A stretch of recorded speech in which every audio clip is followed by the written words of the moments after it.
Mungkin tambahan dikit buat teman, kalau misalnya nanti kita lihat waktunya sih, kalau misalnya teman-teman bisa pertanyaan atau komentarnya bisa mikrofon atau misalnya bisa ngomong langsung, nggak perlu moderator, nanti kita lihat aja waktunya, semoga bisa. Tetapi untuk kayak gitu nanti harus join audionya dan pilih ada kita connect ke mikrofonnya juga. Jadi ini mungkin beberapa teman masih belum familiar dengan BBB ini. Nanti kalau ada kendala gampangnya tinggal refresh, dan kalau namanya tadi masukinnya pakai apa kode itu mesti keluar dulu terus join lagi aja kalau memang mau ganti namanya. Tapi kalau enggak bisa langsung ya nanti ngomong aja kalau misalnya ini pertanyaannya dari siapa dan segala macam. Jadi sekali lagi selamat malam teman-teman. Terima kasih Annie tadi udah membuka dan menjelaskan tentang Decode Festival yang diinisiasikan oleh Purple Code. Aku sendiri Lintang, bagian dari Purple Code Collective. Dan hari ini seperti yang tadi udah disebutkan Annie, kita akan bahas tentang NFT dan perempuan. Mungkin aku nggak tahu di sini beberapa teman-teman kayaknya udah pada pemain NFT juga ya. Jadi mungkin kalau diskusi ini bisa sangat lebih kita dasar dulu kali ya, dan khususnya kita akan membahas tentang bagaimana sih sebenarnya NFT yang sekarang lagi rame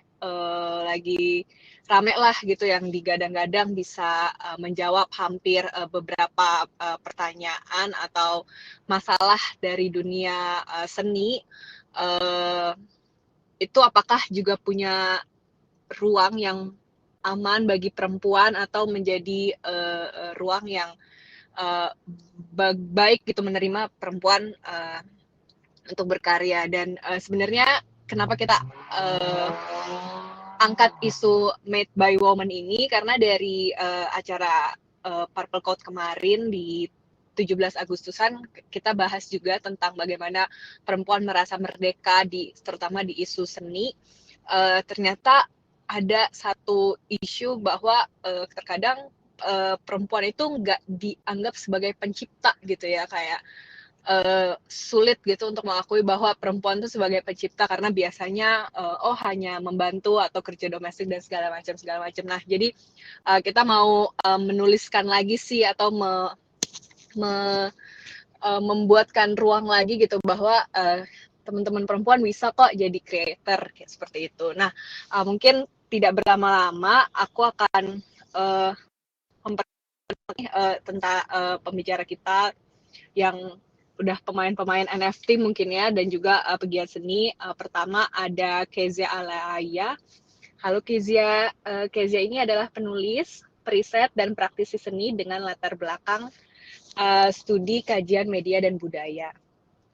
Kezia ini tertarik dengan media digital serta pop culture, dan proyek terbarunya adalah memproduseri sebuah video musik dan menulis sebuah buku puisi yang akan terbit tahun depan. Halo Kezia, mungkin bisa nyapa sedikit. Halo semuanya, halo Kak Lintang dan teman-teman. Terima kasih sudah boleh diajak. Oke, thank you Kezia juga udah bersedia. Selanjutnya ada Jayu Juli. Jayu ini seniman visual yang mengeksplorasi seni dengan berbagai media, tapi Jayu ini fokusnya adalah lukisan dengan medium cat air. Subject matter dari karya-karyanya Jayu ini adalah perempuan dan representasi tubuh. Jayu juga kerap bereksperimen dengan karakteristik cat air untuk menciptakan ruang berlapis dalam komposisi warna dan bidang. Halo Jayu lagi pameran juga ya? Halo Lintang, iya, halo semuanya, selamat malam. Iya kebetulan aku lagi di Jogja untuk pameran mendatang di Cemeti sih, tanggal 30 Oktober ini openingnya. Ya, senang sekali ya bisa diajak untuk berdiskusi, karena di sini juga posisiku bukan sebagai ahli tapi sebagai user juga gitu di NFT. Thank you Jayu, mungkin yang di Jogja nanti bisa datang ke pamerannya Jayu. Dan last but not least nih ada Lonika Dini. Dimi ini, halo Dimi, Halo lebih Lintang. kalau bio-nya nih, robot behind Grumpy Bunny and Lonnie Kasky, collecting NFT art, music, game, and also active in collector Annabelle. Halo Dimi. Halo Lintang, halo semuanya. Terima kasih udah diundang ke sini. Ya, mungkin udah terlalu panjang ya perkenalannya. Nanti teman-teman bisa ngobrol-ngobrol sendiri. Jadi sebenarnya sih aku pertama nih ya, untuk menyamakan situasi mungkin di sini kayak aku sebenarnya kan nggak berada di dunia seni gitu. Nah, sebenarnya mungkin bisa explore pertama adalah selain kita masuk ke NFT itu apa dan sebagainya, kemandekan yang sebenarnya sekarang teman-teman pegiat perempuan yang alami sebenarnya tuh apa sih, mungkin bisa diceritain singkat nggak, mungkin dari Kezia dulu kali ya, terus nanti langsung dilanjut soal sebenarnya kemandekan apa dan gimana akhirnya NFT nanti kan kita jelasin gitu. Mungkin siapa duluan mau, Kezia atau Jayu atau Dimi? Mungkin Kezia dulu kali ya. Kak Lintang, maaf bolehkah diulang? Tadi aku lagi berusaha nyalain kamera. Oke. Ya jadi kan semuanya nih pegiat seni nih tadi pembicaranya, dan uh, bisa nggak kasih gambaran singkat sih sebenarnya soal kemandekan seni yang teman-teman bidangi ini kan cukup macam-macam ya. Uh, Kayak Kezia nulis puisi, terus kemudian Jayu memang seni lukis, Dimi juga halo suaraku ini Yes, ya, Dimi kedengeran. misalnya desain juga. Nah, mungkin bisa menurut teman kemandekan apa sih yang sekarang dialami sebenarnya oleh teman-teman seniman, khususnya misalnya secara spesifik sebagai seniman perempuan di dunia sekarang gitu, baik di Indonesia atau di ekosistem seni Indonesia sekarang gitu. Baik ya, boleh cerita soal finansial juga atau soal uh, copyrights-nya dan lain-lain. Mungkin bisa ceritain soal kemandekan seni dulu sampai akhirnya gimana sih memandang NFT ini. Silahkan teman-teman, Kezia dulu mungkin ya. Baik, kebetulan aku mungkin kalau secara spesifik konteks NFT karena aku bukan artis ataupun kolektor, jadi nanti akan bicara lebih ke sisi pandangan dari segi media atau kajian kulturalnya. Tapi kalau ditanya secara spesifik mengenai kemandekan di dunia seni, karena kebetulan mungkin aku sedikit banyak berpraktik juga di ranah seni, mungkin in general ada terkait perempuan juga dan secara umum salah satu yang aku note paling tinggi mungkin lebih ke sisi akses ya, akses kepemilikan dan otoritas gitu dalam ruang seni, karena walaupun seni itu dilihat sebagai a very abstract dan ruang yang seakan-akan bebas gitu, tapi sebenarnya siapa yang akhirnya diperhatikan atau didengarkan atau punya akses terhadap misalnya hal-hal seperti mulai dari pameran atau penerbitan buku atau dana hibah dan lain sebagainya, itu kan ada kapital-kapital tertentu yang lebih dihargai dan tidak, dan mungkin selain kapital tertentu juga dimensi-dimensi identitas tertentu, apakah itu gender, apakah itu dimensi identitas lain, sosial, budaya politik dan lainnya yang mempengaruhi itu. Jadi menurutku kalau bicara tentang kemandekan atau persoalan di dunia seni, mungkin salah satu yang aku ingin highlight lebih ke sisi akses, otoritas, dan siapa saja atau bagaimana saja kayak gatekeeping yang terjadi gitu untuk someone bisa actually work in arts dan benefit dirinya lewat ekspresi seninya tersebut. Mungkin selain itu juga beberapa yang misalnya aku nggak alami sendiri karena kebetulan aku masih lajang dan aku nggak berkeluarga. Yang aku dengar mungkin nanti Jayu bisa bicara lebih banyak karena yang aku kenal Jayu sudah berkeluarga dan Jayu ada mengurus anak juga. Mungkin terkait fleksibilitas waktu, beban kerja, dan karena yang salah satu yang menurutku penting ditekankan juga, aku sempat dengar di beberapa teman-teman yang lebih usianya lebih tua dan sudah berkeluarga itu kalau dari karir kesenimanan ataupun karir-karir lainnya, perempuan itu sebenarnya dari segi usia seringkali ada gap di dalam karir mereka, di mana mereka karena menikah atau berkeluarga akhirnya jadi harus fokus ke ranah domestik karena kebetulan ekspektasinya masih seperti itu di lingkungan-lingkungan mereka. Jadinya bagaimana sedangkan teknologi atau perubahan perkembangan di dunia seni ini makin aneh-aneh dan cepat gitu. Ketika seseorang kehilangan satu masa gitu misalnya dalam kehidupan atau karirnya, bukan kehilangan ya sebenarnya, dia harus beralih fokus ke arah lain, apa yang kemudian harus dia lakukan atau sistem apa yang harusnya ada gitu agar dia nggak perlu merasa ketinggalan ketika dia harus beralih fokus misalnya ke kehidupan domestik dan lain sebagainya. Mungkin hal-hal kayak gitu sih, dan mungkin kalau dari segi konten terakhir tentunya censorship dan terutama censorship terkait konten-konten yang berhubungan dengan tubuh perempuan atau suara-suara yang dianggap mengganggu tanda kutip atau mengganggu siapa atau mengganggu kuasa dan mengapa gitu. Jadi mungkin poin dariku kalau soal tantangan berkarya seniman, terutama seniman perempuan tadi ada terkait akses, kapital dan otoritas atau kayak akses untuk actually make it, lalu terkait fleksibilitas waktu dan ageism tadi ya, dan karir perempuan ataupun seniman perempuan, dan juga terkait konten, censorship dan ekspresi gitu dariku. Thank you Kezia, itu udah menyeluruh banget ya buat menggambarkan sebenarnya tadi soal bahkan udah nyinggung selain akses, bahkan udah nyinggung soal nanti udah berkarya tapi masih ada censorship, belum lagi tuntutan-tuntutan sosial lainnya. Dan mungkin Jayu bisa menambahkan. Jujur sih yang tadi dijelasin sama Kezia juga mewakilkan apa yang ada di pikiranku juga dan kenyataan di lapangan gitu. Cuman kalau sebagai seniman gitu, aku menemui lebih banyak masalah dalam internal yang seperti ya itu tadi domestik, aku sebagai ibu atau sebagai istri gitu. Kadang-kadang kalau misalnya mau menerima proyek, entah itu proyek residensi atau misalnya proyek pameran yang membutuhkan durasi yang cukup lama, itu kadang-kadang kayak banyak pikiran nih gimana ya, terus kayak udah terlalu overthinking gimana kalau nggak bisa memberdayakan semua waktu gitu untuk penciptaan karya gitu. Gimana kalau misalnya anakku nanti nggak ada yang ngurusin gitu, atau misalnya rumah, apalagi aku cukup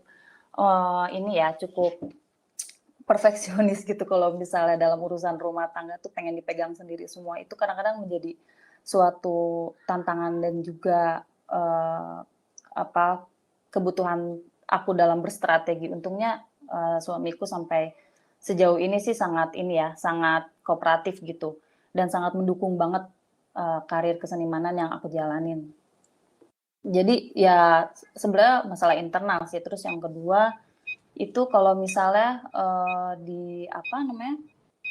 di ruang-ruang kolektif dulu, jadi aku tuh sempat berkolektif, cuman kebanyakan itu justru posisi perempuan itu ditempatkan di wilayah yang bukan bagian produksi gitu, tapi lebih ke domestiknya gitu, seperti misalnya adminnya atau bagian administrasi atau bagian reproduksi kayak gitu, walaupun dia bersatu seniman gitu. Makanya akhirnya aku tuh yang memutuskan, oke lah coba gimana kalau misalnya aku fokus gitu sebagai seniman independen yang tidak terikat dengan kolektif atau misal tidak terikat dalam struktur gitu, bagaimana caraku bisa lebih memfokuskan gitu untuk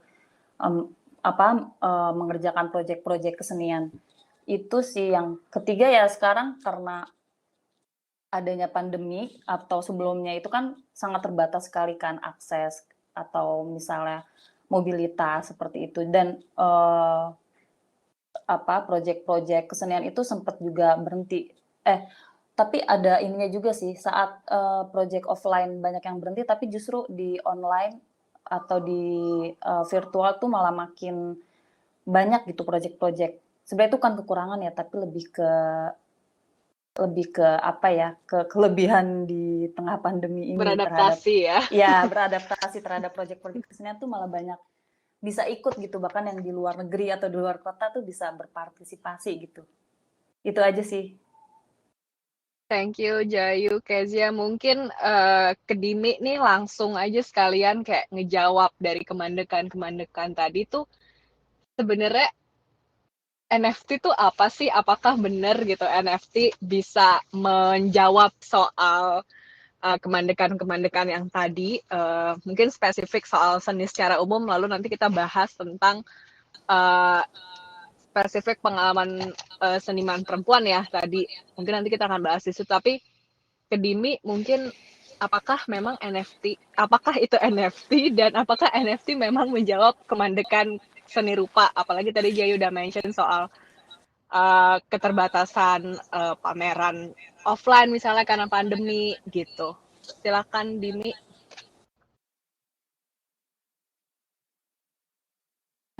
Oke, thank you Lintang. Aku nggak usah nyalain kamera ya.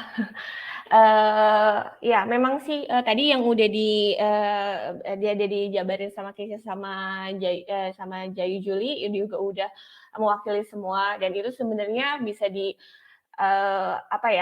sebenarnya itu semua bisa dijawab di NFT artnya sendiri. Karena untuk saya saat ngomongin soal masalah akses, karena ini decentralized, ini semuanya transparan, semua orang bisa mengakses, jadi nggak ada itu yang namanya ditutup-tutupin atau segala macam, atau hanya elit-elit tertentu atau kelompok-kelompok tertentu yang bisa mengakses. Jadi sebenarnya ini sangat membuka banget untuk semuanya bisa mengakses NFT itu sendiri gitu, baik terutama untuk si kreatornya maupun si kolektornya. Dan di NFT ini sendiri itu ada satu hal yang sangat beda banget sama dengan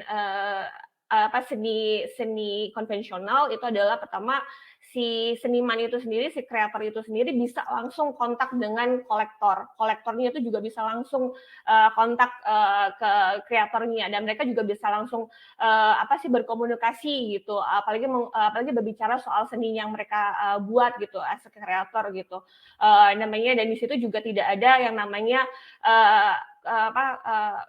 hanya akses itu sendiri kan sebenarnya kan kalau di konvensional itu dikarenakan adanya kurasi gitu, dan kurasi itu sendiri banyak berlatar belakang kayak banyak halnya, ada politiknya, ada segala macam di sana gitu kan.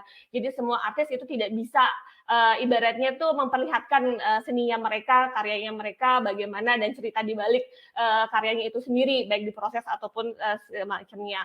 Nah, kalau di NFT ini itu tuh memotong hal-hal itu gitu. Jadi bisa langsung kreatornya bahkan si kolektornya tuh banyak yang ingin tahu dulu prosesnya gimana sih gini, proses dalam pembuatan seni ini gitu.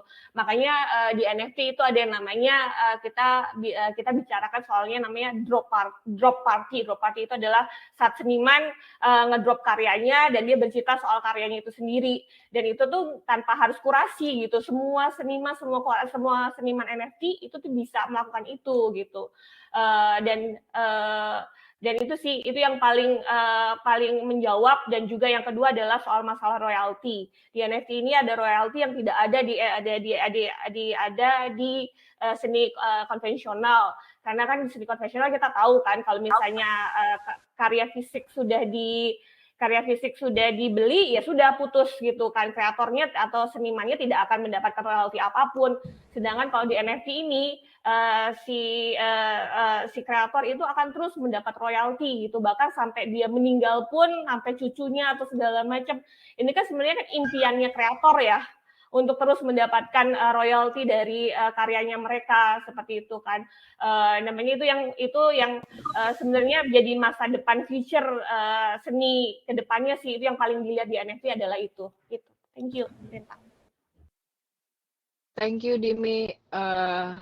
Mungkin Kezia atau Jayu mau nambahin soal bagaimana NFT bisa benar-benar menjawab kemandekan, selain nanti kita mungkin membedah lagi ya apa NFT itu sendiri gitu.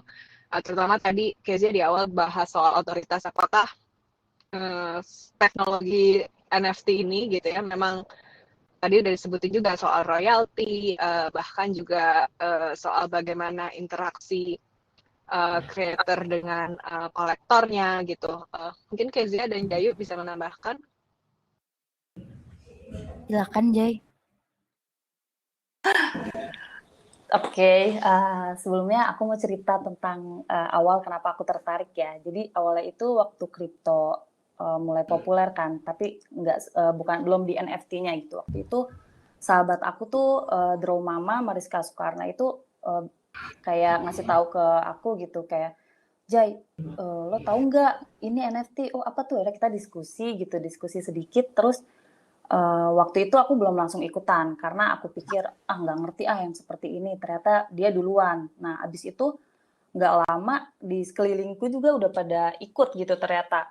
Aku waktu itu jujur aja agak FOMO ya karena kayak apa nih yang udah pada ikutan, kok gue belum gitu.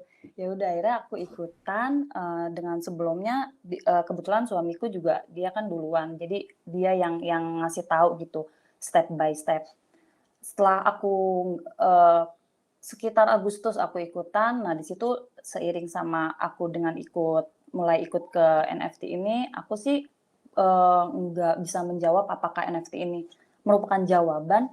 Menurut aku sih enggak ya, karena agak berbeda gitu ketika aku misalnya berkarya untuk sebuah proyek kesenian itu banyak banget prosesnya gitu. Maksudnya emang agak jelimet dan itu menurutku cukup menyita waktu untuk lebih memfokuskan kayak misalnya di situ ada kurasi, dialog dengan kurator gitu, kuratorial, terus harus riset, terus memikirkan bagaimananya kita mendistribusikan. Pokoknya seperti itu yang agak-agak menurutku perlu proses yang panjang gitu. Nah di NFT ini sendiri aku lihat tuh malah sebagai bentuk aku membuat alter ya, maksudnya tuh wah enak banget gitu ketika kita berkarya nggak dipandang apapun gitu, maksudnya nggak ada status atau frame yang seperti di offline gitu. Aku tinggal mau gambar apa, aku tinggal gambar gitu terus dan langsung gitu memasarkan di platform-platform tersebut gitu. Dan benar waktu di NFT ini ya kita langsung berhubungan dengan pasar, terus kita langsung berhubungan dengan kolektor gitu. Ya seperti prosesnya jadi kayak memangkas proses-proses kalau misalnya aku berkarya secara proyek kesenian secara langsung gitu. Seperti itu sih kalau untuk aku ya. Iya, thank you Jayu. Kezia mau nambahin? Boleh. Kalau tadi dengar dari Dimi dan Jayu, aku belajar banget sih bahwa kalau dari dengar cerita dari Jayu yang memang mempraktikkan bahwa ternyata yang tadinya teman-teman ngelakuin terus nggak ngerti, terus akhirnya ada proses transfer pengetahuan atau akses NFT lewat sekitar ini dan tadi lewat orang terdekat juga, yang akhirnya pada akhirnya hasilnya adalah memangkas proses-proses yang tadinya misalnya birokratis atau tentang kuratorialnya dan lain sebagainya dalam praktik berseni, which is berarti solving ya kayak beberapa permasalahan gitu. Dan kalau dari yang Dini bilang kan tadi setidaknya ada 2 aspek yang menurutku signifikan sekali gitu, bahwa adanya desentralisasi akses, jadinya seniman dan kolektor bisa bertemu langsung, lalu dari segi royalti juga sistemnya jauh lebih baik, ada transparansi. Yang aku pingin tanya gitu sebenarnya, salah satunya juga adalah ketika misalnya seorang seniman ingin berpraktik di ranah NFT gitu, kalau betul tantangan-tantangan yang tadi kita identifikasi ternyata sudah diatasi, tantangan akses, tantangan misalnya dari segi waktu juga seorang yang menjadi ibu di ranah domestik itu bisa tetap berpartisipasi. Dari segi usia tadi kata Jayu bahkan kita seakan-akan punya alter di sana gitu ya, jadi kita nggak ada identitas kita nggak dan ekspresi-ekspresi kita bisa lebih bebas gitu. Yang mau aku tanya tuh sebenarnya apakah ada juga pemecahan atas masalah kalau kita ngomong akses kan sebenarnya selain akses gatekeeping yang udah dipecahkan di sini gatekeeping kuratorial gitu ya. Jadi udah nggak ada lagi nih yang memperantarai antara seniman dan artis. Tapi apakah salah satu yang menurutku juga jadi permasalahan itu kan dari segi akses itu kita bicara pengetahuan atau knowledge gitu ya. Kalau memang sudah tidak ada gatekeeping dari segi ruangnya, apakah tapi untuk entering the space itu masih ada gimana ya? Dari segi akses, dari segi pengetahuan, apakah semua orang itu bisa mengaksesnya? Kalau misalnya pengetahuan tentang NFT ini gimana sih caranya biar bisa di apa ya namanya, diterima atau diakses sama seniman yang mungkin nggak punya the privilege of access atau teman-teman atau kolektif yang bisa mendukungnya gitu. Itu persis tuh pertanyaan Kezi adalah pertanyaanku lanjutan sebenarnya ke Dini atau ke Jayu mungkin ya sekali yang udah jadi player gitu. Dan apalagi kan sebenarnya banyak nih ya khususnya di Indonesia NFT itu misalnya sistemnya masih berbahasa Inggris gitu, mungkin soal akses kita juga bisa identifikasi bahasa. Nah itu tuh apalagi soal internet gitu ya, ini nggak lepas dari internet, akses internet secara infrastruktur untuk terkonek internet aja masih terbatas. Nah itu mungkin itu jadi pertanyaan dan juga ini sih ya pertanyaan soal bagaimana akses NFT sendiri itu apakah teman-teman artis NFT ini ada kolektif tersendiri untuk lebih membagikan akses pengetahuan terkait dengan NFT ini. Mungkin Dini ada komentar? Oke, thank you Lintang, thank you Kezia pertanyaannya. Jadi gini, sebenarnya itu kan ada centralized lagi, terus abis itu juga ada transparansi semuanya. Nggak tahu sih ini tuh udah jadi kayak code etik yang tidak tertulis sama teman-teman kreator maupun kolektif juga gitu untuk membagikan dan sharing mengenai pengetahuan soal NFT itu sendiri gitu. Ini juga sebenarnya aku juga tadinya awalnya itu juga nggak ngerti soal NFT gitu kan. Lalu kemudian ada aku diperkenalkan namanya Mbak Deti gitu, Mbak Deti Wulandari. Beliau ini beliau ini kolektor. Dia tuh kolektor konvensional maupun kolektor di NFT dan Mbak Deti ini sangat banget sharing ilmunya semua soal NFT, transparan banget, memberikan semuanya, bahkan dia itu sering waktu itu kita ngumpul-ngumpul di Clubhouse. Aku cerita sedikit ya. Jadi kita ngumpul-ngumpul di Clubhouse, langsung sharing semuanya tentang ini. Lalu kemudian ya kita yang beberapa orang itu passing information ke orang lain juga gitu. Dan itu terjadi di NFT di NFT seni, maksudnya di NFT art. Itu tuh kita sharing ilmu itu cuma-cuma karena ini kan transparansi gitu kan. Kita bagikan cuma-cuma gitu kan. Di beberapa orang itu kita melakukan yang namanya sampai bahkan aku sendiri gitu kan ketemu sama orang untuk belajar NFT, terus kita bikin Zoom meeting, kita share ini segala macam, dan itu tuh terjadi di komunitas NFT itu gitu. Dan beberapa teman-teman yang aku kenal ya, kreator-kreator NFT yang udah lumayan besar gitu, namanya itu semua juga udah kayak sepakat bahwa untuk kalau misalnya ini feedback, lalu kemudian namanya ada untuk sharing informasi itu tidak mau mengambil fee atau tidak mau mengambil bayaran. Namanya jadi di beberapa acara bahkan kita sampai ada beberapa tempat sebutannya ya, mungkin tempat les tanda kutip gitu kan, mereka memberikan workshop gitu ya, workshop gitu kan yang berbayar gitu. Teman-teman itu diundang nggak mau, menolak gitu kan, karena terus apa poinnya Mas, kita ngomongin soal masalah transparansi, sedangkan kita sendiri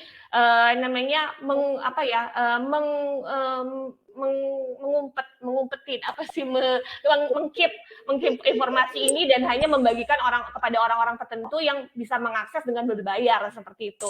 Jadi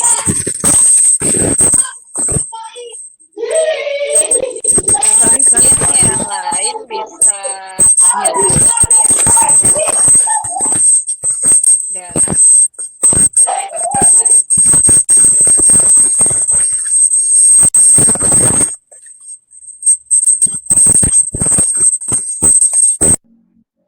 Halo, Dini, Oke. masih ada kan? Ya, sorry. Oke, ya. Namanya kayak aku gitu kan aktif di kita bikin namanya di Clubhouse itu namanya kolektif kolektor Annabelle gitu. Annabelle itu singkatan dari analisa gembel atau analisa anak-anak gembel gitu kan, karena kita tuh memang mulainya tuh dari zero gitu kan, terus abis itu kita bener-bener yang saling sharing informasi gitu, dan kita juga udah sepakat untuk passing the information to others tuh yang benar-benar ya udah kita berikan gitu ya secara cuma-cuma, karena kan memang informasi ini kan memang kita juga dapatkan cuma-cuma ya sorry aku agak kita pass ini juga ke cuma-cuma juga ke orang lain seperti itu kan.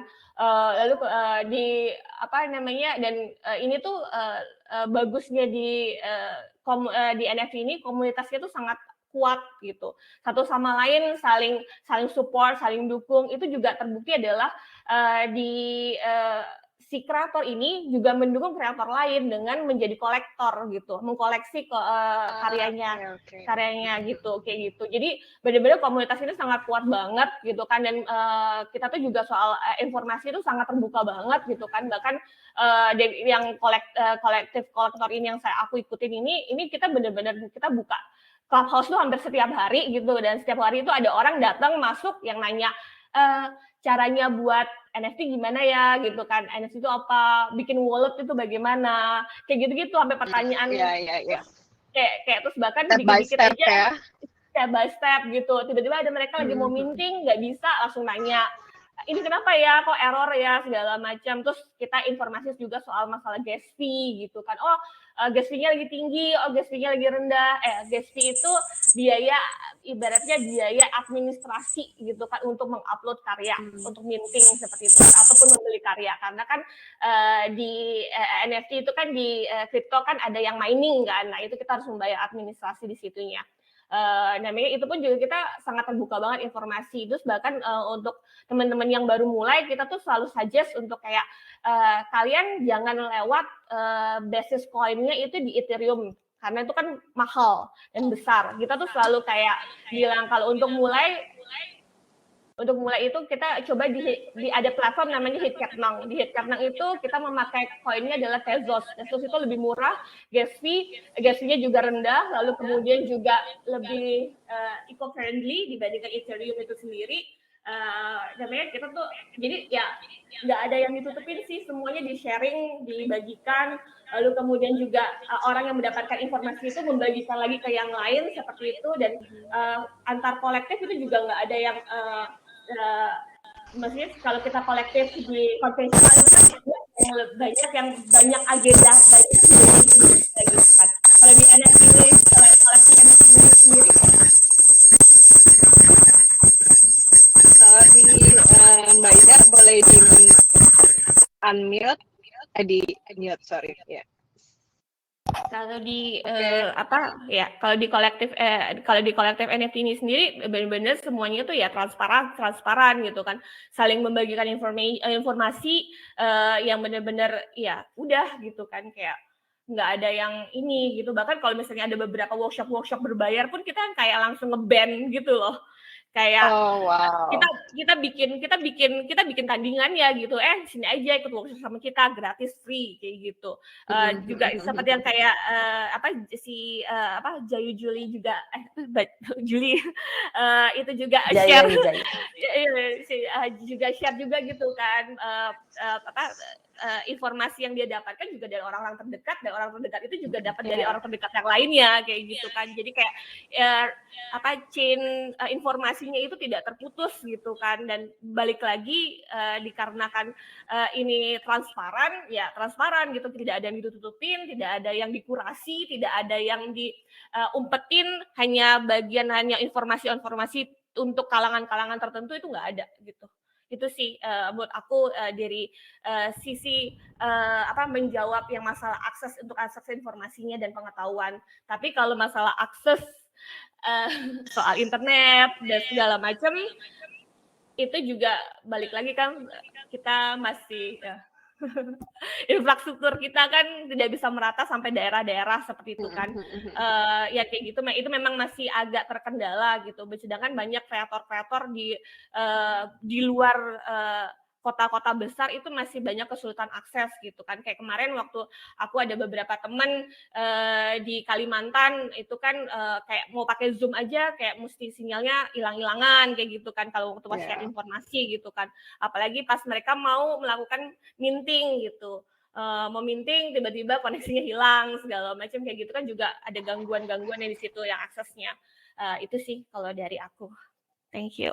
Thank you Dimi, itu udah lengkap banget ya. Mungkin tadi ada istilah-istilah minting dan sebenarnya aku mungkin seperti orang awam lainnya ya yang kita nggak ada di dunia seni dan kayak seneng aja gitu ngelihat teman-teman yang berkegiatan seni yang akhirnya mereka mempunyai platform yang quote and quote benar-benar menghargai gitu ya. Sebenarnya cara kerja royalti ini kenapa sih memang benar terdistribusi gitu ya langsung ke artisnya gitu. Bagaimana sih sebenarnya cara kerja royalti ya? Salah satu prinsip internet feminis itu kan kita menginginkan bahwa ada ekonomi yang adil gitu ya dari untuk perempuan gitu dalam termasuk misalnya dalam seni gitu. Nah mungkin Jayu atau Kezia dari kajian budayanya gitu ya, gimana sih si royalti dalam NFT ini tuh benar-benar bisa misalnya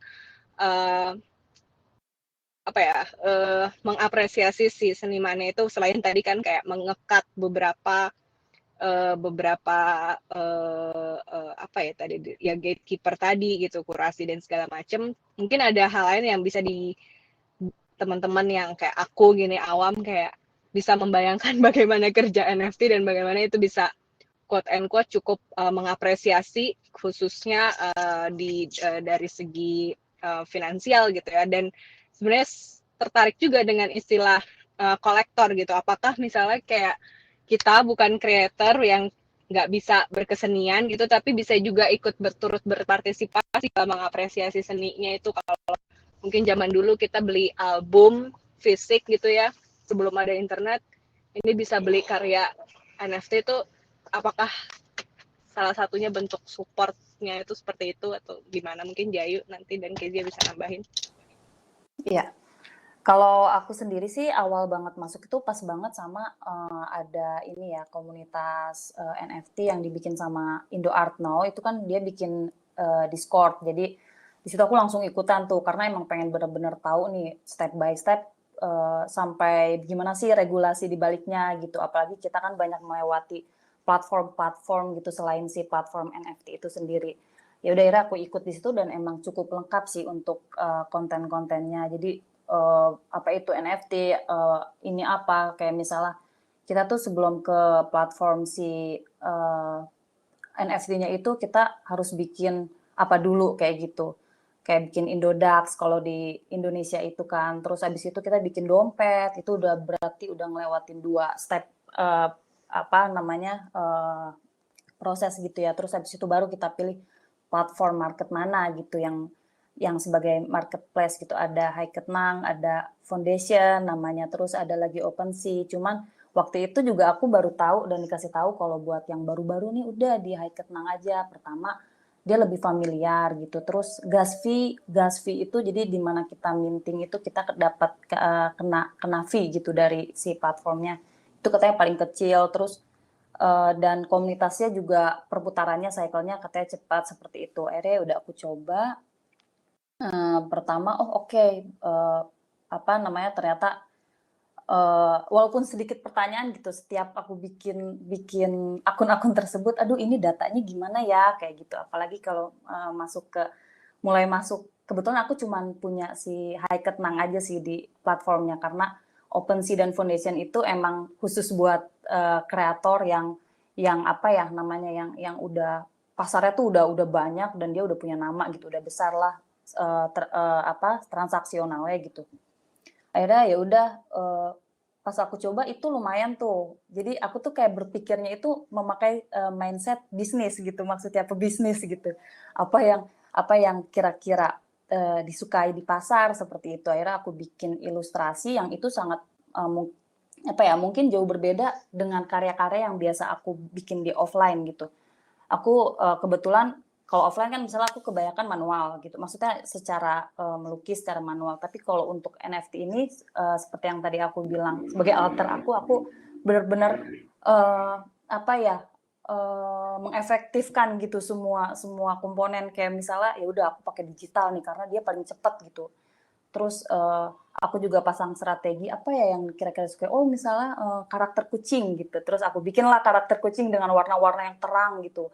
Ya karena aku membaca, oke, ini aku seperti mengelola bisnis.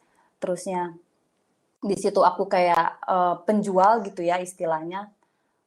Terus dan beberapa pola maksudnya ya sama aja gitu, kayak seperti aku jual beli saham di bursa beneran kayak gitu aku pikirnya kan. Akhirnya ya udah pas dari situ karya aku yang sold out udah habis, misalnya aku bikin 10 edisi nih, terus habis itu ternyata di secondary ini adalah kolektor yang beli karya-karya kita gitu. Jadi dan itu mereka tuh ada kolektor, ada trader kalau aku sih mengistilahkannya. Kalau kolektor itu kadang-kadang karena dia suka, dia meng-keep sendiri karya kita, tapi ada trader juga gitu yang oh ini kayaknya bagus nih buat dijual lagi, jadi mereka berputarnya di situ gitu. Itu yang tadi kita dapat royalti, dan itu biasa di setel sendiri sih kalau di Haiket Nang, jadi bisa sampai 25% paling banyak, cuman aku tuh biasanya 20% gitu. Jadi ketika karya aku udah beredar gitu, udah berputar, dan di secondary itu royalti itu masuk ke aku gitu, sekian 20% seperti itu kan jadinya. Terus ya udah akhirnya aku oke, berarti ini benar-benar strategi bisnis gitu maksudnya.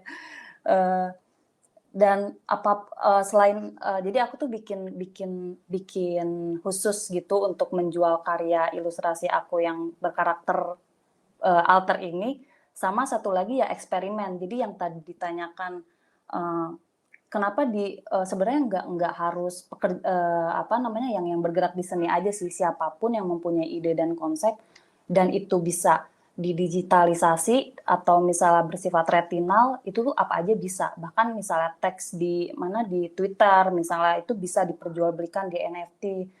Aku sendiri itu bikin eksperimen di proyekku yang kolaborasi dengan suamiku itu kan audiovisual. Nah di situ aku juga minting karya-karya yang melibatkan karya audiovisual gitu. Jadi nggak hanya yang ilustrasi atau seperti itu sih. Jadinya ya gitu aja. Apapun yang kamu tangkap, ada misalnya fotografi itu udah pasti ya, dia ya suara, audio, visual, musik seperti itu tuh akan terus ada gitu dan eksis di NFT itu sih menurutku. Ini mungkin nyambung sedikit gitu sebelum ke Kezia.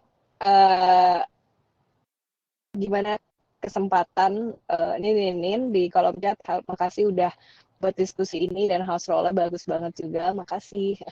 Mau tanya soal gimana kesempatan NFT untuk karya tulis, dan mungkin tadi udah disinggung sedikit ya tentang audiovisual gitu, misalnya seniman musik.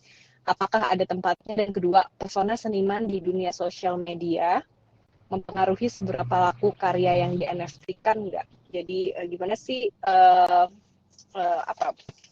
marketnya NFT gitu ya, atau ya bagaimana persona seniman itu di dunia sosial mempengaruhi nggak dengan laku karyanya? Apakah bahkan bisa aja kita anonim gitu ya pakai tadi alter? Nah itu mungkin bisa dijawab. Serah mungkin aja dulu menanggapi sekaligus pertanyaan Kak. Kalau mau sekalian duluan boleh, Jay. Oke, ini yang mana ya pertama? Oh ya, yang untuk karya tulis ya. Karya tulis ya, atau mungkin aku nambahin soal musik gitu, gimana?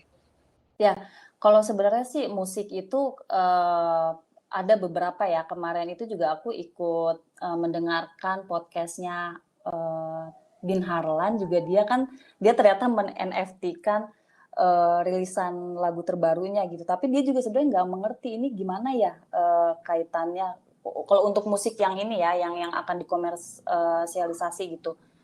Jadi bukan eksperimen juga gitu. Itu sih sebenarnya regulasinya akan berbeda kalau udah mulai seniman yang musikus gitu terus mau ke NFT itu udah beda gitu.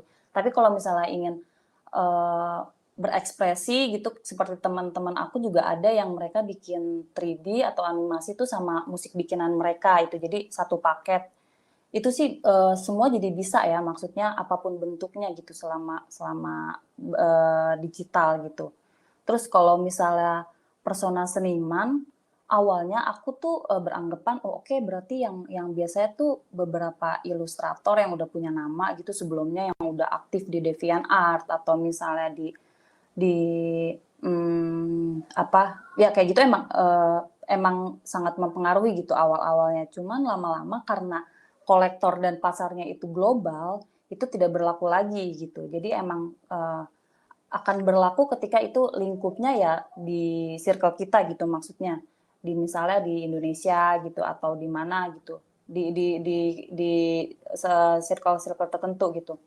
Tapi karena udah semuanya seperti langsung booming gitu kan sama global juga. Jadi mereka kadang-kadang nggak melihat sih, kecuali mereka menelusuri dulu ini karya-karya sebelumnya kayak gimana nih seniman, terus apakah ini sesuai selera juga gitu maksudnya. Kalau laku nggak laku ya itu relatif juga sebenarnya, karena ya itu tadi kolektor itu nggak hanya di dalam lingkungan atau di dalam negeri aja, tapi udah mengglobal dimanapun, bahkan kita nggak tahu nih siapa nih kolektor yang beli gitu. Kadang-kadang kita lihat kan di listing, jadi listing itu kolektor yang nama-nama gitu, nama-nama kolektor yang udah beli karya kita. Kalau ada yang namanya oke, dia akunnya itu terintegrasi sama di Twitter gitu, karena kan banyaknya marketing itu di Twitter kan. Terus pas aku lihat tapi banyak juga yang pakai kode-kode juga gitu, anonim. Ini siapa? Itu tuh benar-benar nggak bisa ditelusurin gitu. Jadinya ya udah emang anonim juga gitu pasarnya. Kalau dari aku gitu sih, menurut pengalaman sendiri gitu.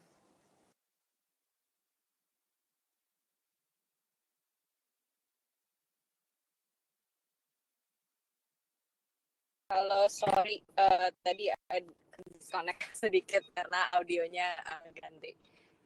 Mungkin Kezia bisa ngasih komentar sedikit, ya banyak juga nggak apa-apa sih soal tadi. Dan menariknya soal support tadi ya, aku ngelihat di chat gitu ada sharing.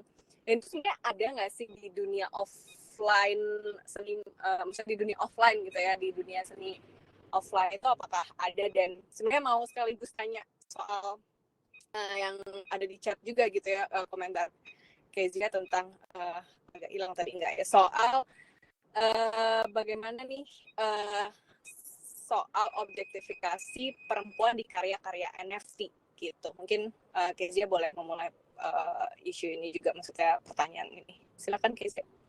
Aku mungkin merespons dari Aga tadi ya, yang sebelumnya, jadi agak merangkum sedikit. Kalau tadi mungkin juga pengen jawab pertanyaan dari Mbak Ninin, karena kebetulan kan aku nulis juga, jadi ketertarikannya mungkin serupa. Tadi Mbak Ninin nanya soal potensi NFT sebentar biar aku nggak salah, untuk karya tulis gitu. Tadi aku share link di chat box. Itu salah satu yang pernah aku lihat, namanya Shabara Bot. Itu yang buat seorang seniman musisi dari Senyawa.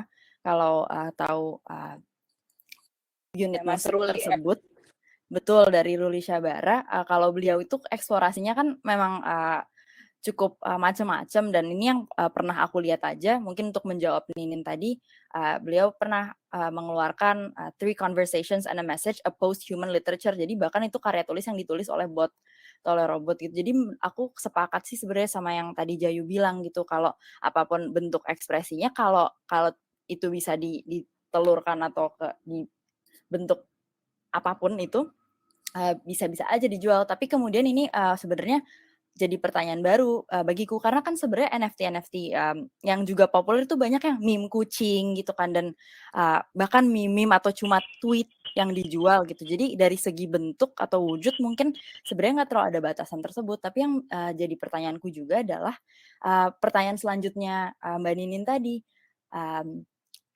Apakah persona seniman di dunia offline itu juga mempengaruhi laku tidaknya NFT dia? Dan tadi dijawab sama Jayu kan sebenarnya di awal mungkin iya ada keuntungan nih kalau lo aktif di DeviantArt atau apa, tapi enggak. Tapi kemudian berarti ada satu lagi nih layer yang perlu ditembus ya. Berarti seniman itu sama seperti seniman di Instagram, seniman itu di dunia NFT harus bisa jualan gitu.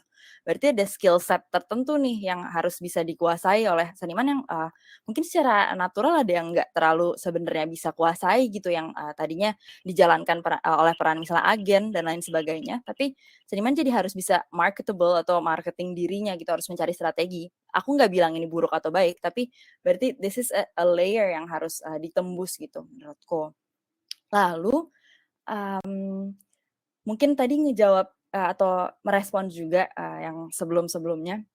Tadi kan Kak Lintang sempat tanya soal proteksi dan Jayu bilang, oh sekarang kalau hasil karya kita di resell kita dapat persentase juga nih. Padahal kalau di dunia offline kan misalnya kita punya lukisan tadinya dijual harganya 10 juta. Terus tiba-tiba ada yang resell harga 100 juta, udah kan kita nggak dapat keuntungan apa-apa lagi dari situ. Nah kalau di NFT itu dapat gitu, kita bisa menentukan kita bisa dapat harga resell selanjutnya itu tetap dapat persentase dan menurutku itu yang luar biasa tentang itu. Satu kasus yang aku temui agak-agak tengah tahun ini tuh kalau nggak salah yang juga menarik selain tentang royalty atau resale percentage itu adalah tentang bagaimana di dunia NFT ini kuasa itu bisa didistribusikan. Ada satu cerita yang pengen aku sampaikan. Ada salah satu kreator namanya Fame Lady Squad. Fame Lady Squad ini pokoknya dia di-launch sebagai tanda kutip first female avatar project of all time gitu. Dan dia tuh berjualan NFT yang figur-figur perempuan. Bilangnya tuh ini yang bikin 3 perempuan. 3 perempuan yang jualannya tuh woman empowerment. Narasi-narasinya kan selalu ada narasi ya di balik karyanya itu seperti itu. Dan dia bilangnya dia ada yang aktivis dari Norwegia atau dari US gitu. Tiba-tiba saat kolektivitas maksudnya komunitas ini menelusuri, mereka udah sampai gede, udah sampai laku banget dan populer. Tiba-tiba ditelusuri oleh komunitas bahwa mereka itu bukan perempuan, yang di balik Fame Lady Squad ini adalah 3 laki-laki dari Rusia yang berjualan narasi feminisme, narasi woman empowerment, berjualan figur-figur perempuan untuk dijadikan NFT, dijual dan mereka membentuk komunitas very empowered woman community, NFT community ini kalau yang menurut aku baca. Namun yang juga menarik twist-nya adalah bahwa ternyata komunitasnya nggak terima banget karena mereka beli NFT-nya karena mendukung gerakan tersebut ya, karena terbeli gitu, bukan terbeli ya, sentimennya sesuai gitu sama pemberdayaan perempuan. Dan akhirnya para kolektor, para pembeli ini rugi. Karena ketika mereka ketahuan nih itu bukan oleh perempuan, bukan 3 perempuan tapi melainkan 3 laki-laki dari Rusia, akhirnya harganya turun jeblok semua dan lain sebagainya. Akhirnya hancurlah pasarnya si NFT-nya Fame Lady Squad ini. Tapi twist-nya adalah bahwa komunitasnya tuh bisa memutuskan untuk oke kita mau take over karena kita nggak mau rugi, nggak mau duit yang udah dibelanjain jadi NFT ini harganya jadi flunk banget, jadi turun banget. Akhirnya mereka take over dan para kreator ini, developernya itu mereka setuju bahwa ya udah akhirnya karena kita juga salah nih bawa-bawa perempuan padahal kita sebenarnya laki-laki segala macam. Ini bukan berarti mereka baik ya, menurut gue yang mereka lakuinnya brengsek gitu. Tapi kemudian komunitas ini bisa mengambil alih. Fame Lady Squad itu sekarang operasionalnya dipegang sama komunitas, dialihkan dari 3 laki-laki Rusia yang tadi fraud itu. Dan menurut gue ini jadi titik yang menarik juga karena kayak kapan lagi kita ngelihat sebuah kayak misalnya otoritas atau kayak kreator apa ya? Berarti NFT ini punya kapasitas untuk membenahi diri menurut gue. punya kapasitas untuk bener nih ini ada masalah dia ditunggangi, isu feminisme dalam NFT ditunggangi oleh kayak, laki-laki yang mau mengambil keuntungan dari sentimen-sentimen woman empowerment dengan menjual, sentimen tersebut kan.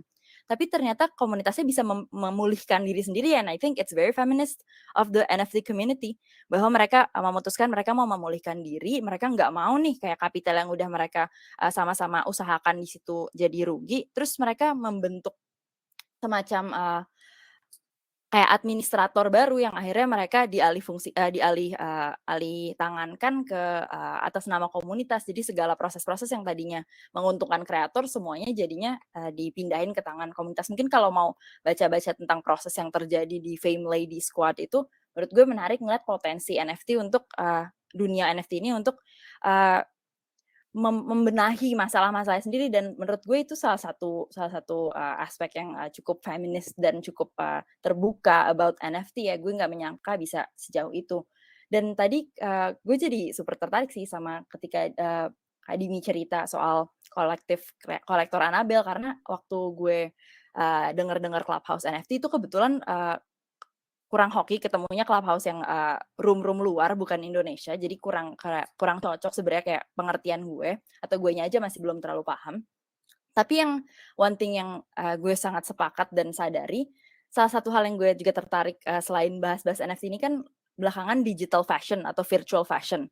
Dan ketika I try to masuk ke komunitasnya atau pelajari, orang-orangnya benar-benar sangat-sangat terbuka seperti yang tadi Jayu dan, Kak Dini ceritakan. Jadi mengingatkan gue sama salah satu quote-nya Donna Haraway. Donna Haraway bilang, dalam, kehidupan kita sebagai individu yang bagian dari kelompok ini, we are training each other in acts of communication we barely understand. Jadi kita benar-benar sebenarnya nggak paham juga sih.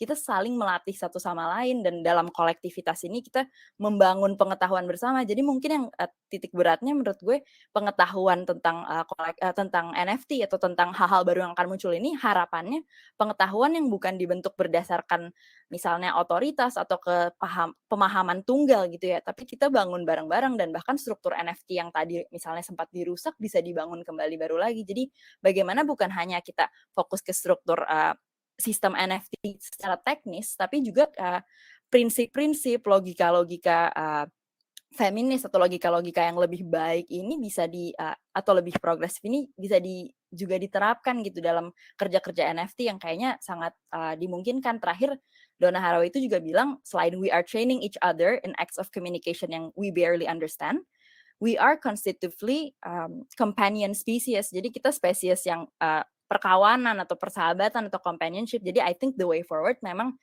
lewat cara-cara yang tadi Jayu sama Dimi bilang dengan membangun pengetahuannya bersama dan ketika ada yang salah coba gimana kita koreksi bersama gitu. Ya, itu menarik banget sih tadi udah lumayan ini ya, banyak isu tadi kita soal bagaimana identitas. Ternyata identitas bahkan identitas offline juga tadi nggak menyinggung itu juga dan bagaimana isu-isu feminisme itu ternyata mau coba dijual tapi ternyata oleh 3 laki-laki Rusia dan bagaimana menyelesaikan itu yang jadi menarik ya soal bagaimana komunitasnya pada akhirnya berusaha merebus kembali, nge-reclaim dan akhirnya menariknya ya tadi keputusannya atau kolektifnya itu mengambil sikapnya itu dan mereka berusaha memperbaiki ya benar tadi Kezia bilang juga itu prinsip feminis juga gitu ya.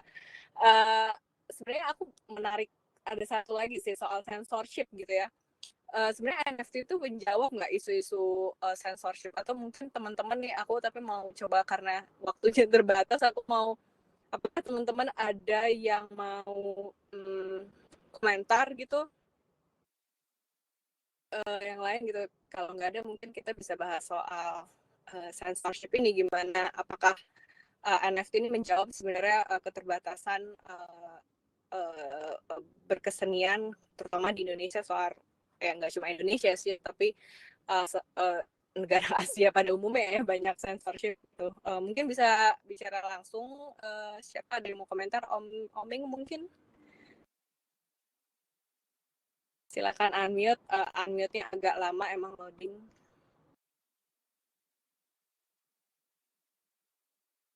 Komeng, apakah dirimu mau berbicara?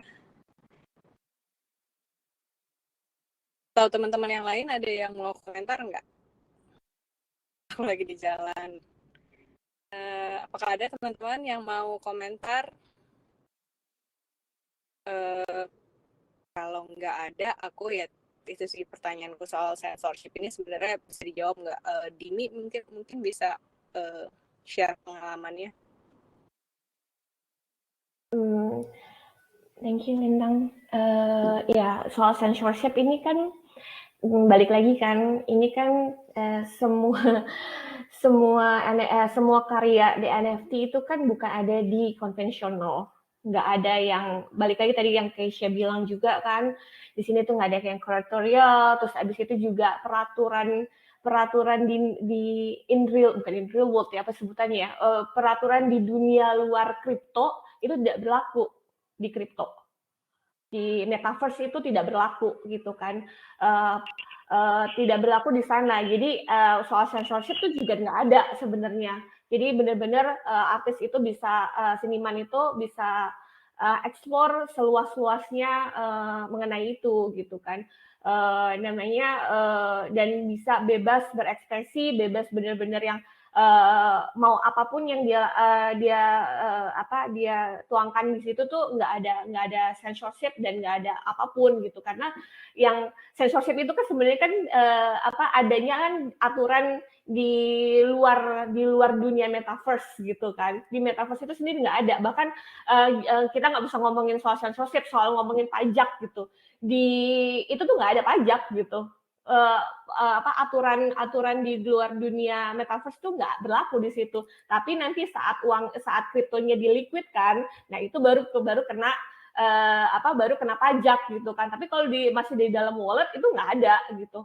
Itu juga berlaku semua aturan di dunia luar metaverse itu tidak berlaku di metaverse kayak gitu.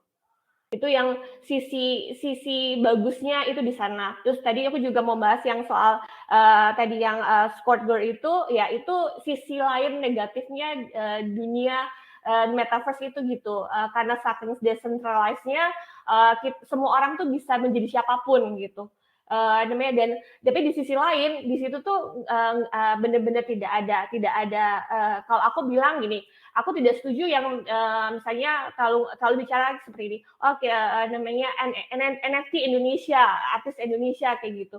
Di dunia metaverse itu udah nggak ada batasan gitu, udah nggak ada batasan negara, balik lagi global gitu kan. Namanya saat kita terjun di situ jangan mikir kita adalah kita orang Indonesia, supportnya cuma hanya orang Indonesia, terus kolektornya juga orang Indonesia gitu kan. Di metaverse itu udah nggak ada tuh teritori antara batasan negara atau apa segala macam gitu kan. Bahkan di NFT itu sendiri itu genderless gitu, bener-bener you can be anyone, anything, itu pun gitu kan, bener-bener nggak ada di situ sebenarnya. Itu yang aku lihat namanya, jadi nggak ada yang namanya makanya itu sisi positifnya, tapi sisi negatifnya adalah itu tadi ada yang mengaku gitu kan menjadi bilang ngomongin woman empowerment, ternyata adalah di baliknya tidak ada perempuan satupun gitu karena representatif di situ gitu kan. Namanya dan balik lagi juga ke soal censorship, itu semua peraturan di luar dunia metaverse itu tidak berlaku di metaverse. Itu sih semuanya itu yang sisi unik, sisi yang yang membebaskan benar-benar kreator itu di sana gitu kan. Bahkan juga tadi balik soal ngomongin soal equal economy, ini sangat support banget, balik lagi karena kan ini tidak melihatkan ini perempuan atau laki-laki gitu, walaupun tetap masih ada term crypto bro gitu kan, jadi semua orang masih kadang-kadang dianggap laki-laki gitu kan, tapi tapi di sisi lain perempuan itu bisa bisa menembus gendernya sendiri gitu loh, beyond nggak cuma karena this is woman creator gitu kan atau segala macam gitu kan, jadi kayak oke. Kan ada kan kalau di konvensional sebagai kalau misalnya perempuan artis itu kan itu kayak sisi apa keperempuanannya gitu, bukan hasil karyanya yang dilihat gitu kan. Nah di NFT ini sendiri tuh bisa apa namanya udah nggak mandang itu gitu di sisi lainnya gitu kan. Terus tadi juga tadi yang apa Om Minggu bilang merespon mengenai soal objektivitas perempuan itu kebetulan pas aku yang buka room membahas itu gitu kan, bahas itu memang itu balik lagi kan aku bilang namanya karena representatif perempuan di NFT itu masih sedikit dan lebih banyak laki-lakinya. Jadi makanya apa objektivitas perempuan itu masih ya begitu-begitu aja bentuknya sama kayak di konvensional gitu kan. Namanya perempuan yang dengan lekuk-lekuknya yang ini apalagi tidak ada censorship ya.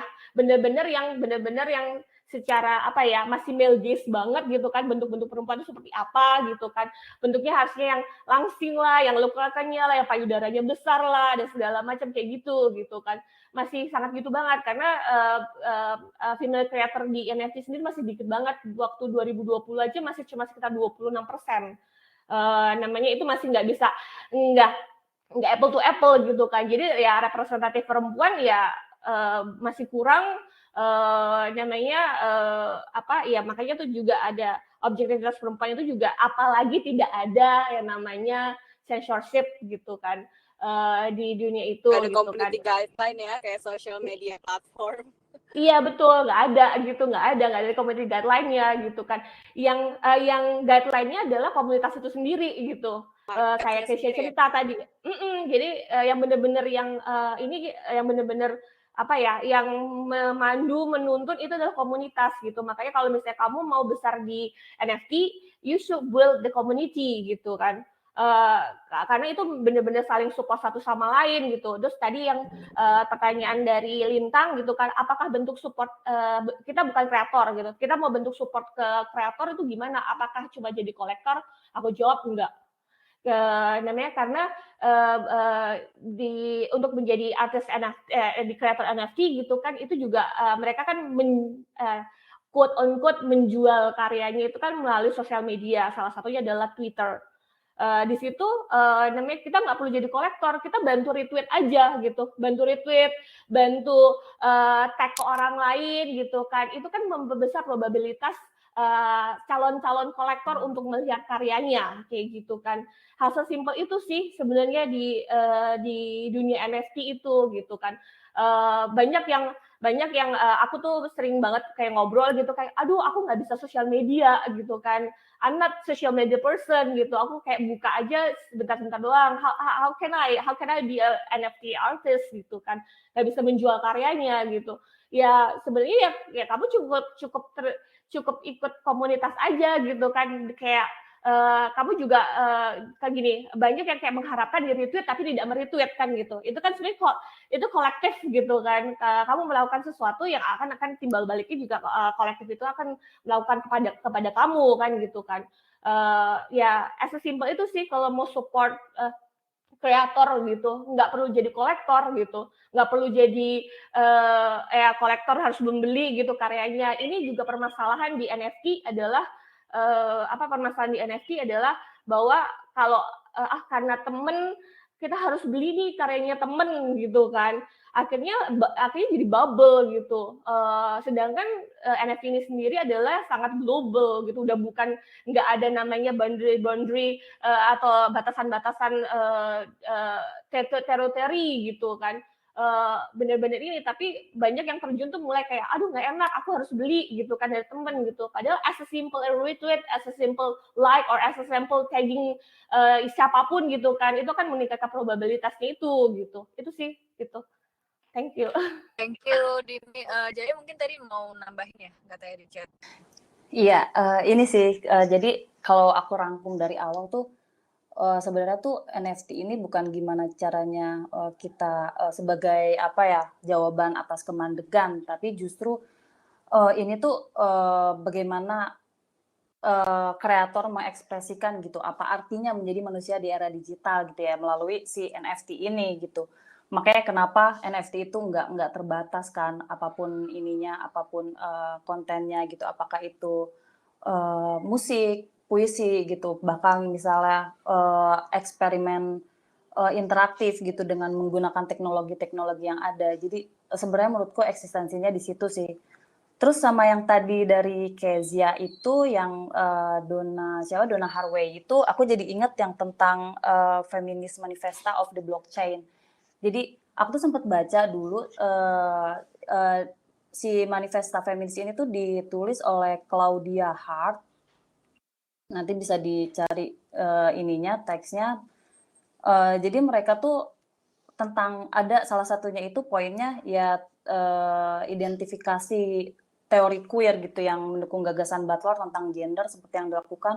Menurut interpretasi ini, gender bukanlah jenis kelamin yang ditetapkan saat lahir, melainkan diberlakukan mengenali dasar emosional di mana diri berdiri, kostum dan konstruksi seseorang sebagai yang nyata gitu. Jadi mungkin kalau menurutku yang dilakukan oleh siapa tadi Kes yang si penipu itu yang trio Penipu. cuman justru kita membalikan lagi kalau misalnya si identitas ini ketika di NFT itu tuh bagaimana gitu si gender ini diidentifikasi gitu, apakah benar atau misalnya seperti yang dibilang di Feminist Manifesta of the Blockchain ini yang gagasan si Butler tentang gender itu juga jadi pertanyaan baru juga sih kalau buat aku. Ya itu mungkin menarik ya, memang 1,5 jam nggak itu cukup gitu ya kalau kita bahas isu feminis, lalu ada isu-isu lain yang berkembang gitu ya, terutama soal balik lagi soal identitas, dan tadi kita sebenarnya udah bahas banyak gitu. Kezia mungkin mau kasih komentar, tapi aku ada spesifik pertanyaan nih buat Kezia gitu ya. Tapi dari kajian budaya ini kan biasanya ya, karena internet kita tuh masih sangat tergantung sama pemerintah quote and quote, karena akses internet disediakan infrastrukturnya masih negara gitu, dan ada kecurigaan lah ya, wajar bahwa suatu saat gitu nanti akan ada kebijakan yang nggak mendukung NFT gitu, atau misalnya ya apa entah pajak atau apa gitu. Tapi gimana sih menyikapi sebenarnya kebijakan apa sih yang kira-kira bisa apa ya, nggak mesti kebijakan sih, tapi sebenarnya ekosistem apa sih yang lebih mendukung soal NFT ini gitu, khususnya karena kan saat ini teman-teman sepakat bahwa si NFT dan teknologinya berkembang ini bisa mensupport creator gitu ya, art creator. Nah itu Kezia mungkin bisa kasih komentar. Kalau bicara tadi pertanyaan dari Lintang tentang kebijakan atau mungkin lebih luasnya ekosistem gitu, tapi kalau kebijakan terkait seni dan kemajuan-kemajuannya mungkin sebenarnya ada Nini nih di sini yang sangat paham. Cuma kalau yang aku secara pribadi rasa mungkin sebenarnya kan sering banget ya ada beberapa kali deh denger kayak kekhawatiran-kekhawatiran, oh pemerintah mau meregulasi nih misalnya kemarin apa namanya, kripto, dan lain sebagainya, atau memang sudah diregulasi dan ada ketakutan, dan lain sebagainya, tapi itu berjalan terus. Kalau buat aku, apa ya, pemerintah Indonesia sendiri adalah bagian dari struktur, global yang lebih besar gitu, dan selama ini, I don't know if it's bad to say, tapi kayak selama mungkin demand-nya ada atau selama kita terus, apa ya, praktik-praktiknya berjalan, menurut gue bahkan kita nggak perlu defend this NFT space gitu. Karena, kalau yang aku dengar sih, bahkan perusahaan-perusahaan, korporat atau yang, besar-besar multinasional itu sudah berinvestasi ke dalam, NFT gitu, kayak Visa dan lain sebagainya. Mereka, beli karya-karya seniman di NFT. Jadi, this space I see. Kata Jayu tadi, Kemendak ngotot bikin bursa kripto. Jadi ini not a space we need to, defend, structurally, karena ini menguntungkan juga sih buat mereka. Jadi pasti mereka akan oke-oke aja gitu dengan keberadaan, Bitcoin, kripto, dan lain sebagainya. Yang mungkin perlu lebih kita defend itu, cara kerjanya gitu, dan, bagaimana kita membangun, aturan-aturan di dalamnya. Mungkin bukan aturan, tapi praktik-praktik kita gitu. Ini juga kalau, misalnya bicara tadi merespons yang ditanyain Lintang, dan tadi Dimi cerita soal royalti juga, ada satu yang juga menarik lagi buatku itu, kalau bukan di Indonesia mungkin ya, kalau di Indonesia aku belum tahu, tapi yang aku baca di artikel yang non Indonesia itu bagaimana sex workers itu punya tempat gitu di dunia kripto dan NFT, karena sex workers ini kan oftentimes denied, nggak bisa punya bank account, sering ditutup bank atau PayPal-nya gitu dan lain sebagainya ketika mereka mau berpraktik sebagai sex workers online gitu. Tapi salah satu kasus yang waktu itu cukup momentumnya itu bulan Agustus lalu kan OnlyFans itu sempat mau mem-ban konten-konten sexually eksplisit gitu. Padahal itu tempat kerjanya banyak sekali sex workers untuk punya otonomi diri dan otoritas dan lain sebagainya. Tapi ketika OnlyFans itu juga mau ditutup gara-gara bank-bank yang mendukung OnlyFans atau bank-bank yang mensponsori atau menjadi bagian dari service OnlyFans tuh nggak suka kalau platform bank mereka digunakan buat sex work. Nah, mereka akhirnya banyak yang beralih ke NFT, walaupun nggak jadi ya, OnlyFans nggak jadi mem-ban sexually explicit content, tapi para sex worker ini menemukan tempat di dunia NFT karena mereka nggak harus diregulasi, lu nggak boleh punya bank account karena lu ternyata use it for sex work, dan transaksinya juga secure, nggak bisa secara anonim gitu dan lain sebagainya, nggak harus pakai nama pribadi mereka. Jadi mungkin hal-hal seperti itu yang juga liberating gitu ya dari segi, kalau tadi censorship konten, kalau ini sebenarnya censorship personality orang-orang yang dianggap nggak baiknya itu oleh sistem-sistem yang menyensor. Wah, iya menarik. Jadi menarik ya, isunya jadi banyak banget nih.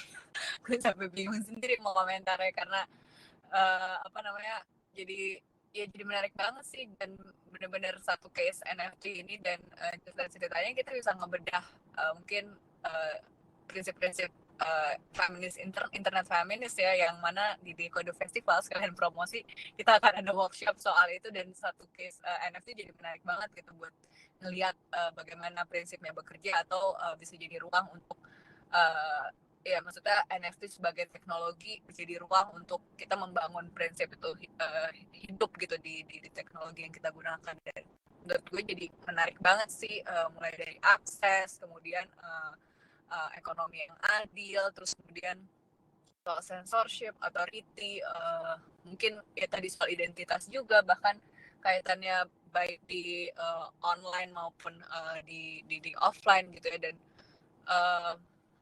ya ini aku rasa sih 1,5 jam nih nggak cukup ya, dan ini karena kita udah 1,5 jam dan jadi punya ide menarik lagi, apakah nanti kita bisa bikin mungkin buat teman-teman yang awal gitu, Dimi atau Jayu, bisa kita ada workshop untuk pemula, bahkan bukan yang pengen coba jadi kolektor doang gitu, nggak jadi artis NFT artnya gitu, mungkin menarik juga.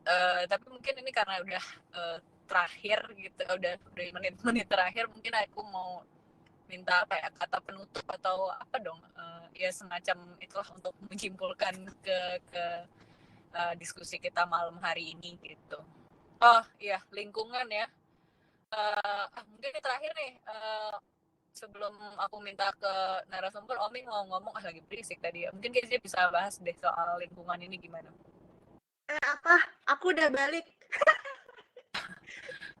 Oke, pulang. Soal ya mungkin bisa bahas soal lingkungan dan krisis iklim yang disebabkan oleh teknologi blockchain. Ya, Nanti baru ya, aku minta narasumber untuk closing statement. Silakan Oming, mungkin bisa komentar.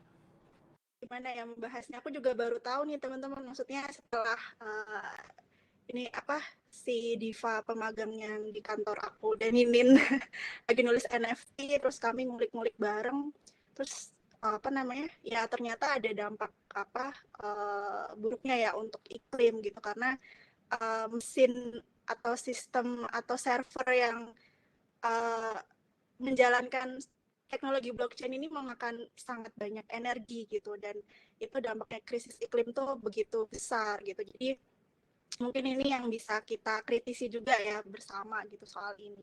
Itu aja sih paling, Lintang. Aku masih belum bisa banyak komentar sih, karena mungkin kita bisa explore bareng-bareng aja sih di kapan hari lagi di suatu saat nanti gitu. Thank you.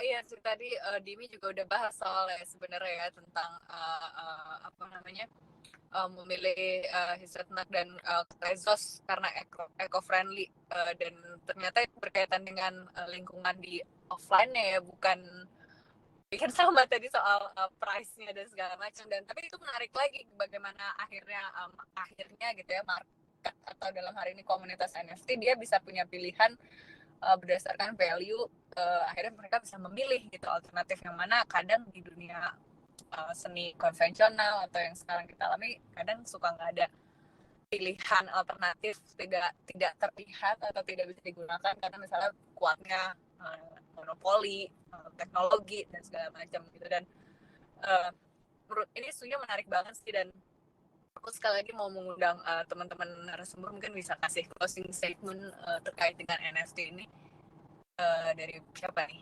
Jayu, boleh silakan Jay. Karena layarnya yang di aku duluan kamu. Apa ya? Aku kalau disuruh bikin kata penutup malah bingung. Apa ya? Ya sekali lagi kalau menurutku dengan NFT ini kan disrupsi dari teknologi dan ini akan terus ada gitu, bahkan disrupsi ini tuh akan terjadi setelah nanti era NFT akan lebih berkembang lagi. Ya berarti di situ juga akan ada hal-hal lain yang secara paralel akan berubah juga dari segi sistem ekonominya atau bahkan ke lingkungan, efek-efek terhadap lingkungan kayak seperti itu. Jadi ya kita sebagai nanti rakyat digital, kok rakyat digital? Maksudnya sebagai manusia yang akan terus hidup dengan era digital ini, ya harus bersiap dan tentunya nggak menutup mata gitu terhadap apa yang nanti terjadi di era ini gitu. Itu aja sih. Bingung aku penutupnya. Thank you Jayu. Mungkin Dimi apa ya penutupnya? Ya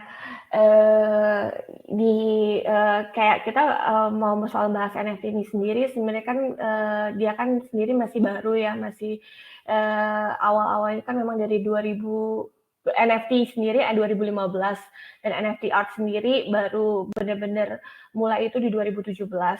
Jadi sebenarnya ini prosesnya masih panjang banget, masih baru. Jadi banyak masih hal yang dieksplor gitu kan. Juga masalah masalah yang kekurangan ini masih by proses dan komunitas ini sendiri juga masih mau berkembang terus seperti itu.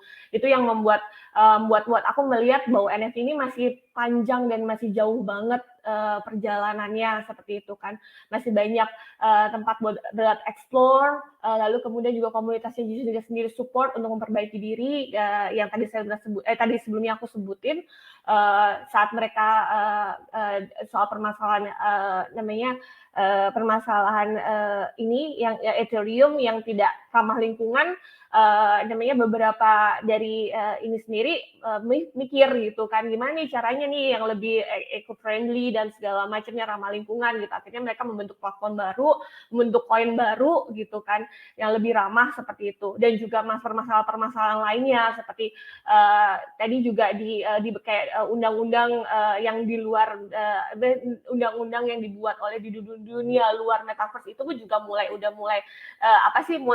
mulai mencoba mengatur gitu kan kayak di Kanada gitu sendiri kepemilikan NFT beberapa itu dengan sekian itu harus bayar pajak dan segala macamnya itu di komunitasnya sendiri selalu cari cara gimana nih gini ya itu yang buat aku tuh ya itu masih panjang gitu kan kalau misalnya temanku selalu bilang dulu waktu internet masuk aja itu tidak sebanyak seperti NFT sekarang gitu kan antusiasmenya dan sampai sekarang pun juga dunia internet tuh sampai sekarang masih ada gitu dan terus berkembang gitu kan dan NFT ini masih baru gitu jadi ya buat aku sih masih banyak ruang buat eksplor masih banyak ruang buat belajar masih banyak ruang menurutku kita masih terlalu dini kalau membicarakan soal banyak hal yang masih hal-hal yang masih kurang gitu kan, tapi untuk menutupi bahwa ada banyak kelebihan-kelebihan dari NFT ini sendiri gitu. Sedangkan ini masih baru banget, masih baby gitu kan, masih banyak ruang buat ekspor kayak gitu sih. Kalau aku dari aku sekian, thank you. Thank you Dini. Silakan Kezia. Aku nggak ada kok, oke banget. Udah, aku terima kasih aja diajarin macam-macam juga. Ya, justru kalau aku kesimpulannya benar.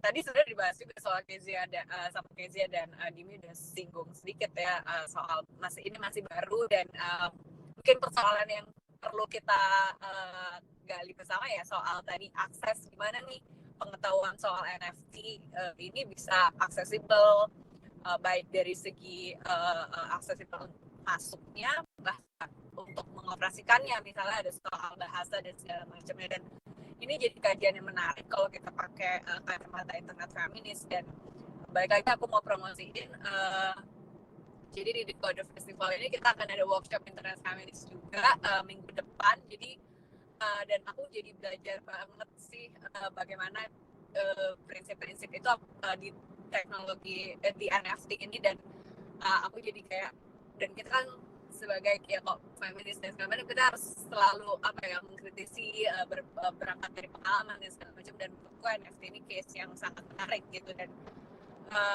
mungkin aku nggak bisa menyimpulkan karena banyak banget isunya, dan semoga ini bukan diskusi pertama ya tentang NFT. Mungkin nanti di kedepannya teman-teman Purple bisa ngundang lagi nih Kezia dan teman-teman Dini dan juga Jayu buat bahas atau bahkan kita ada workshop atau segala macam buat teman-teman yang mau coba NFT tapi kayak nggak tahu ruangnya seperti apa, nggak punya platformnya buat explore ini. Dan mungkin kolektif bisa jadi ruang gitu. Dan sekali lagi terima kasih buat teman-teman narasumber Jayu, Kezia, dan Dini yang udah menyediakan waktunya di hari Minggu malam ini, dan juga teman-teman yang bergabung.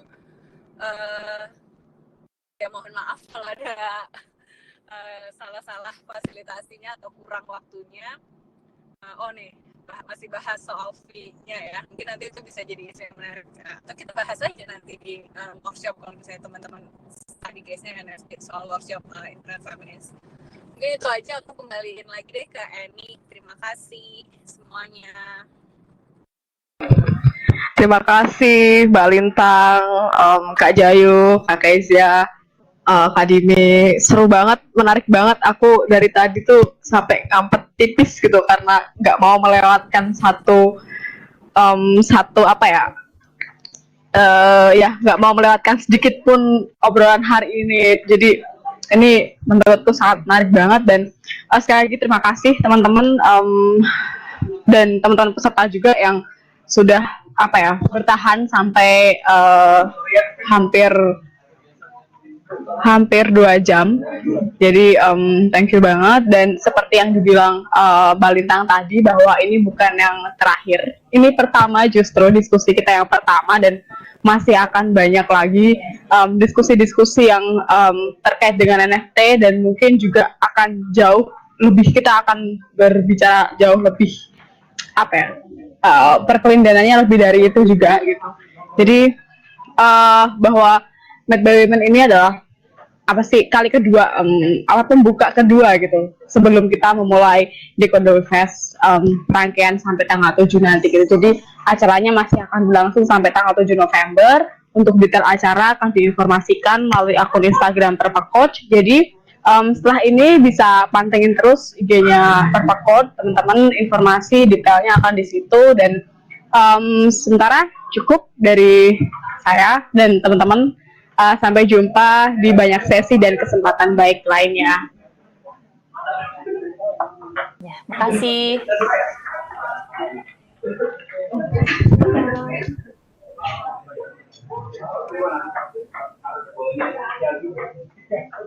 Udah ya?